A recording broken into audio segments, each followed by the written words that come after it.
Where do dinosaurs fit in with the Bible? I'm a literal creationist. I believe in a young earth. Of course, that would be a viewpoint that many would disagree with. Many would embrace the theory of evolution. And we all have to take on board the evidence. We all have to take on board the facts as they are presented to us, take them on board, and then reach a conclusion that we feel is the right one. But where do dinosaurs fit in with the Bible?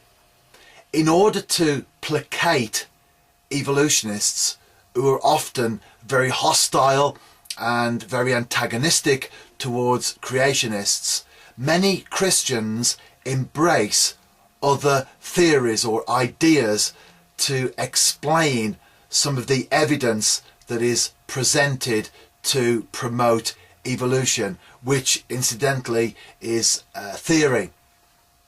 Just as much as I'm prepared to accept that my own beliefs are exactly that. They are beliefs. So people will argue with the things that I believe, the things that I, in my heart, adhere to and know to be true. People would say, but you can't know them to be true. They're just beliefs that you hold to, and I fully accept that. We're all to take on board the facts and the evidences and the arguments put forward, and then reach a point whereby we hold to that particular idea. And in my case, it is a literal interpretation of Genesis in terms of the creation story. So many Christians will embrace ideas and theories to try and explain the evidence that is presented to them. The evolutionists believe that dinosaurs lived perhaps 235 million years ago, and 60 million years ago something happened. Perhaps asteroids attacked the earth and dinosaurs were wiped out, and then man came on the scene much later.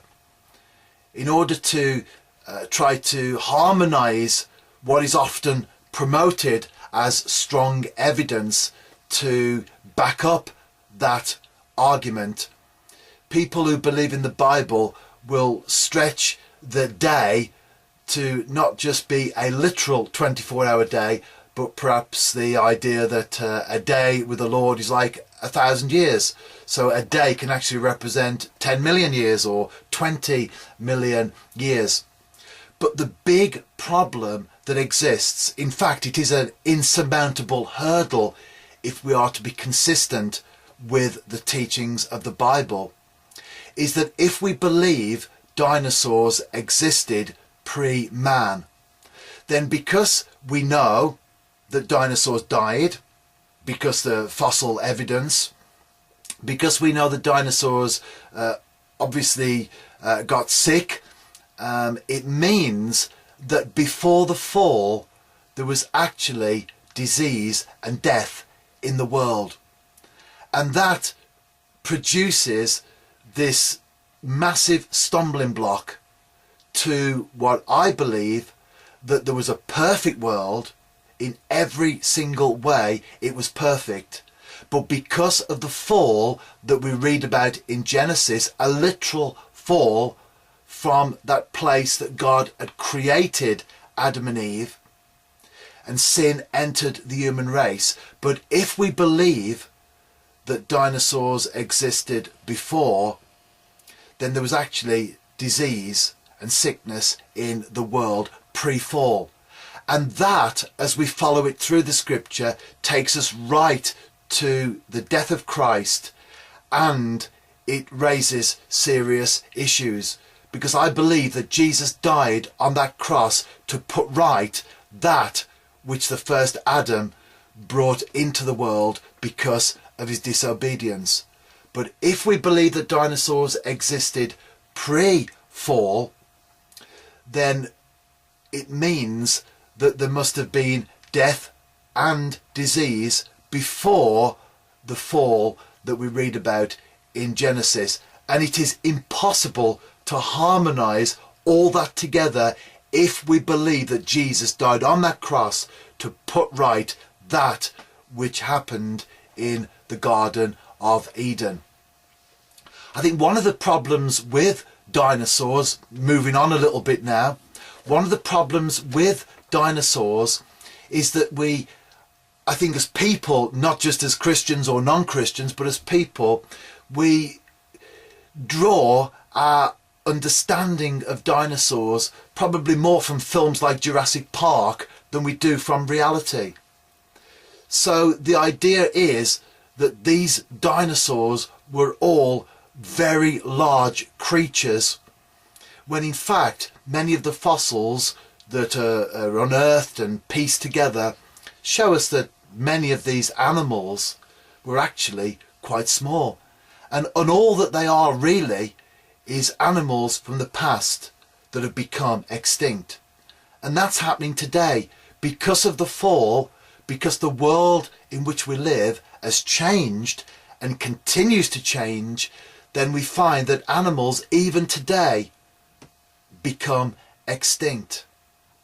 And so we have to somehow take ourselves out of this Jurassic Park mentality of these big creatures that we see on television and see dinosaurs as just animals that were created on day 6 of creation that we read about in Genesis chapter 1, animals that after the flood and because of the changed world became extinct, as indeed animals and species are becoming extinct even today.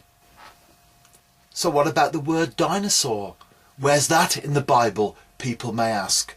Well, the word dinosaur was not coined until the 19th century, so we're not going to find the word dinosaur in the Bible, but I do believe there are references to these animals that we now call dinosaurs in literature that we read from various cultures around the world. There are tales of dragons, St. George and the dragon, the Welsh dragon, and many others, for example, that have been handed down through various cultures over the centuries. Could it be that these animals are indeed what we understand to be dinosaurs? And the word dragon we do find in the scripture.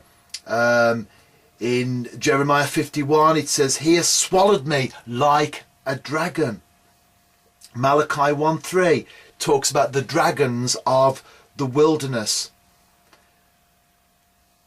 Psalm 74, the dragons in the waters. Isaiah 27, "And he shall slay the dragon that is in the sea."